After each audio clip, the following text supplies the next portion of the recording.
pasó con los aportes realizados a las AFJP? ¿Se toman en cuenta para las jubilaciones que se están otorgando en la actualidad? En este video te voy a responder estas dos preguntas, así que si te interesa el tema te invito a que veas el video.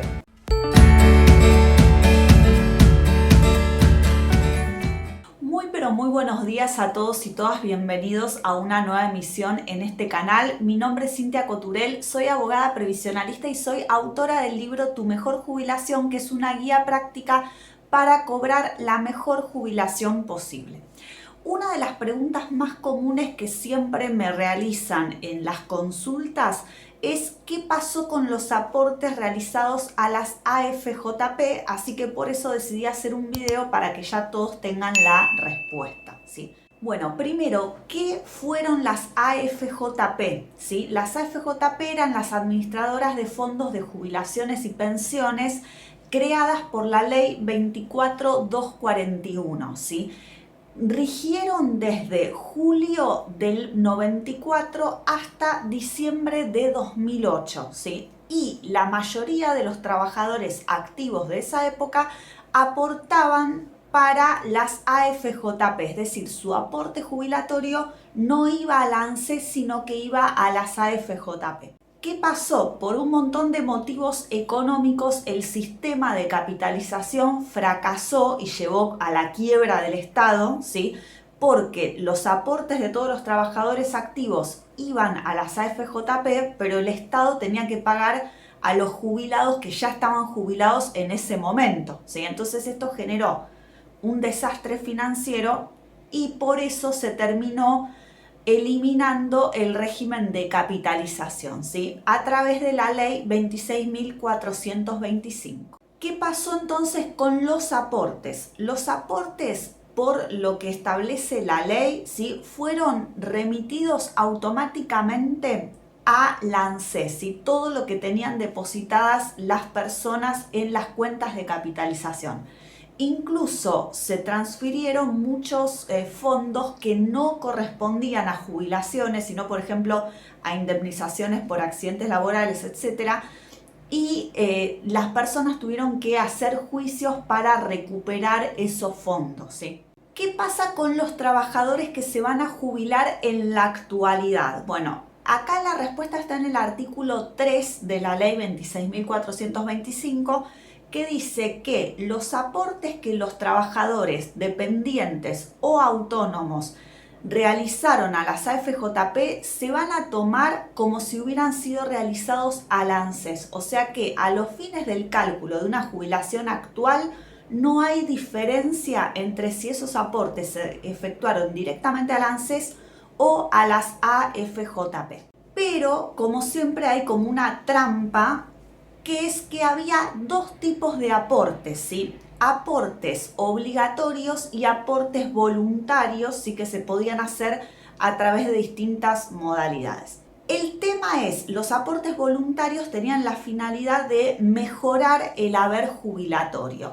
Y la ley también establecía que los trabajadores que no estuvieran jubilados a la fecha de esta transferencia podían optar porque esos aportes voluntarios fueran al ANSES para mejorar su haber de jubilación o quedaran en una AFJP reconvertida como administradora de fondos voluntarios. ¿Qué pasó? Todo esto motivó muchísimos amparos, ¿sí? En los casos de amparos para recuperar los aportes obligatorios, la jurisprudencia falló en contra porque los aportes obligatorios son del Estado, ¿sí? No, vos no podés retirar los aportes obligatorios.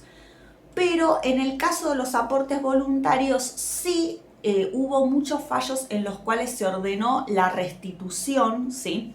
Y hubo un caso que llegó hasta la Corte Suprema, que es el fallo Villarreal Mario, que ahora les voy a decir la fecha exacta de este fallo. El fallo es del 30 de diciembre de 2014, ¿sí? En el cual la Corte analizó toda la situación y estableció que a ese jubilado se le tenían que devolver los aportes voluntarios, ¿sí? Esta persona ya estaba jubilada antes de la transferencia de los aportes a las al ANSES. ¿Qué conclusión podemos sacar de todo esta historia sobre los aportes de las AFJP? Primero que, como vemos, nuestro sistema previsional tiene reformas constantes, entonces lo que en un momento te recomiendan hacer a los 10 años o 5 años ya no sirve, se echa para atrás, etc. ¿Sí? No tenemos una previsibilidad y es muy difícil planificar una jubilación y cobrar una buena jubilación en la Argentina, realmente. Porque todos los sistemas duran pocos años, entonces no podemos hacer una buena planificación, ¿sí? Eso por un lado. Por otro lado, siempre que se adoptan estas medidas, los que reclaman en el momento son los que quizás logran recuperar lo que invirtieron, etc. Pero los que no reclamaron, ya está, cocodrilo que se duerme es cartera, ¿no? Hay una frase así, bueno, siempre termina pasando esto, ¿sí? Entonces por eso hay que estar muy atentos a las noticias de todo lo que va pasando y cuando sea necesario hacer los reclamos. No sé qué pasó, que se reinició la computadora.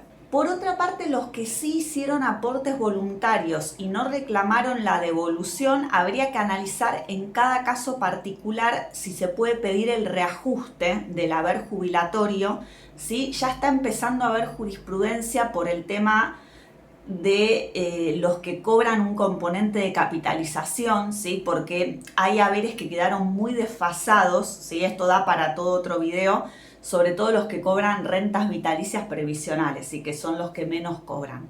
Y por último, también sería bueno que se establezca en la actualidad una forma de mejorar el haber jubilatorio, ¿sí? Y que la gente pueda realizar un aporte para cobrar una jubilación más alta, porque en realidad todas las medidas que se dictan en la actualidad tienden al achatamiento de las jubilaciones, es decir, a que todos terminen cobrando la mínima o un poquito más de la mínima, ¿sí? Bueno, espero que toda esta información les haya resultado de utilidad. A los que quieran aprender más sobre cómo planificar su jubilación, los espero en las páginas de mi libro, ¿sí? El libro lo pueden comprar en mi página web www.cintiacoturel.com.ar/libros y el envío todavía está bonificado a todo el país, ¿sí? Porque eso es algo que me preguntan cómo hacen, si lo tienen que retirar, o yo los estamos enviando por correo argentino, ¿sí? Así que espero que toda esta información les sirva y nos vemos en el próximo video.